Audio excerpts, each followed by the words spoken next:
What is your nobody will ever believe this story? One time when I was a teenager I was playing pool with friends. The pizza arrived or whatever and I took one last shot just as everyone was leaving and sank like 5 balls. It was the single best move I have ever made in any game I have ever played. But no one saw it and there was no way to take credit for it without sounding like a liar. Orlando Bloom winked at me once when walking past. I'm a dude. Heath Ledger was sitting in my seat on an airplane when I was about 13 on a family holiday. I knew him only from 10 Things I Hate About You at the time and it was my favorite film ever. He was in the right seat but on the wrong plane and jumped up and ran across the tarmac. Simpler time. Small airport in Spain. No one ever believes me. He was in the right seat but on the wrong plane and jumped up and ran across the tarmac. Are you sure that wasn't Tom Cruise? Jumping off a plane and running across the tarmac to jump onto another plane is something he'd do. Except I don't believe Tom Cruise would be taking public planes. Gotta use those Scientology planes. I knocked a cup of coffee off my counter and caught it and no coffee spilled out of it. Burn the witch.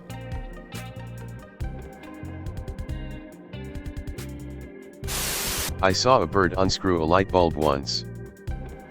Just one bird? Yep. Just one. It worked at it for a long time. Now I finally know how many birds it takes to change a light bulb. 100% where my brain goes to every time I hear a light bulb joke. Instant flashback to childhood. I once left my house in nothing but a t-shirt and sweatpants in a suicidal manic depressive state. Bought a pack of cigarettes. And told the universe that if it couldn't give me a good reason not to kill myself by the time I finished the pack, I'd do it. I ended up seeing Daniel Radcliffe smoking a Raleigh outside of a Starbucks. I offered him a real cigarette pretending to have no idea who he was. Oh. No thank you. He said. I much prefer the ritual of rolling my own. What I could have said was well yeah that makes sense seeing as how you're a wizard. What I did say was hi I'm PhDVA.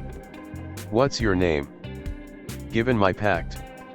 And with nothing to lose, I unloaded all my emotional baggage on him right there. We ended up talking on the curb for half an hour. He asked me about my tattoos and listened to me recite Shakespeare.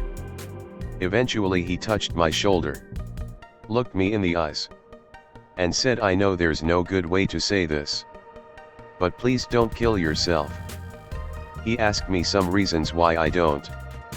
Well, my cat, my mom, my brother right. Well, I'm glad the cat came first. Totally charming. Finally he announced that he was going to wander off that way. I'd left my house without my phone due to the nature of my pact with the universe having nothing but the cigarettes on me to distract me from my angst was part of it and so made no attempt to follow him or to get his number. I went back to that Starbucks several times over the coming weeks to no avail. I still don't regret not trying to give him my number, though, as it would have violated the spirit of the pact. You can't get selfish with a gift from the universe like that. Bipolar people may understand what I mean. In any case, acknowledging his fame or getting all stocky would have broken the spell. Literally a month later I saw a headline saying Daniel Radcliffe comes to aid of mugging victim. Clearly, that man is on a mission. That was years ago. And I haven't been suicidal in the same way since. You've just convinced me 99% that Daniel Radcliffe is actually some sort of god or superhero in disguise. I'm glad you're here to tell the tale though. Keep going strong. Like a wizard or something. Was doing a service call at an equestrian farm. I went to the bathroom in the barn to take a leak. The door was slightly ajar and the light was off. I pushed open the door and hit the light only to see a goat dressed in a fleece vest eating toilet paper off the roll. He gave me this look like to say WTF are you looking at? I turned off the light and left. That's very on-brand goat behavior. Oh yes. My goat paddleboards with me.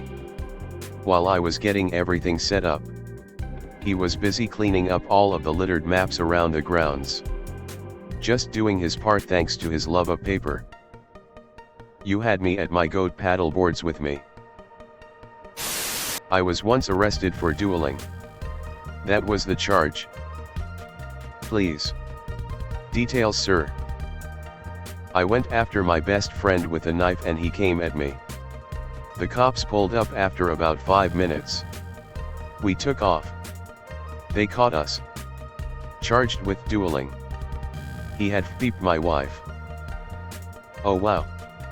Must have been a crazy night, man. What does dueling get dropped to? Assuming you pleaded out to lesser charges, that is. Nope. Pled guilty to dueling. I did it. I wanted to go home. LOL, it was a misdemeanor. I got 40 hours community service. Dueling isn't a felony? That's crazy, man. Well, I hope that snake you once called your friend isn't late to his blind date with Karma. If Sheikh Arma hasn't got around to it already. It was the 80s. The 1780s? Ha ha ha, Halif beep, that was perfect. I saw David Wenham Faramir, Lord of the Rings, at a cafe downtown. He was just walking by with someone I assume may have been a friend or partner. You just don't get celebrities where I live very often. I told one of my mates and he didn't believe me. It was him. My so was at a coffee shop many years ago in Amherst. When a guy walked in, head down, and just sat on the stage. Pulled out a steel guitar and started playing. My so ignored it for a bit before he realized the guy was playing Zeppelin tunes. He walked up to ask the guy where he learned to play those tunes on a steel guitar. When the guy looked up, it was John Paul Jones. He just stood there speechless and then walked away to fangirl. Jesus Christ.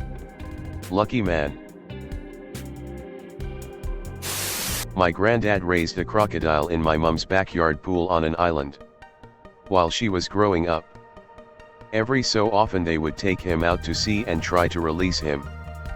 But a few days later he would come crawling up the local boat ramp. Going home. He killed the neighbor's chickens a few times. They didn't like him so much.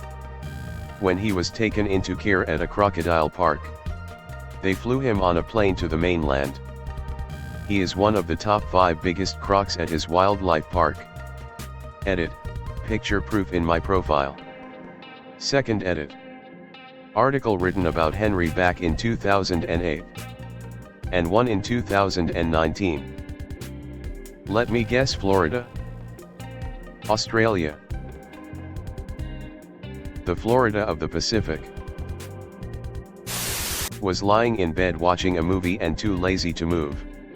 Saw a small/harmless spider drop down from a thread on the ceiling, obviously heading for the far side of my bed. Even if it wasn't venomous, I didn't want to share my bed with it. But also didn't want to move. Not thinking it actually do anything, I reached out my arm towards it, but still quite a few feet away, and started waving my fingers at it in annoyance. To my absolute surprise, it immediately stopped its descent and actually retracted back up its line while I was sitting there in surprise. Took me a couple of seconds to realize that my hand must look like the most giant freaking spider he'd ever seen, standing on its back legs and waving the front 5 in the beep off or I'll wreck you dance. That is absolutely what spiders, or rather the tarantulas I keep, will do when irritated. Rear up. Wave your front legs around and show you're willing to fight. That spider saw an Andre the Giant-sized other spider going square TF up, bro, and he wisely said no to that. Also, fun spider fact. They're all venomous. The degree to which it affects humans is usually very mild. Except in some notable species. And the spiders mostly use it for digesting prey after injection. Very cool. You speak spider now. Some gifts we don't ask for. The degree to which it affects humans is usually very mild. Except in some notable species. I'm Australian. We pretty much specialise in the notable exceptions. This was some random little nothing speck of a thing. That provoked only annoyance and frustration rather than the reaction/emotions some of ours would. TBH, the entire experience was weird. It was the perfect quality of light to even be able to see what this little thing was doing, perfectly framed in a ray of light from the corner of my eye. And it was such a crazy long line for him to be dropping down from.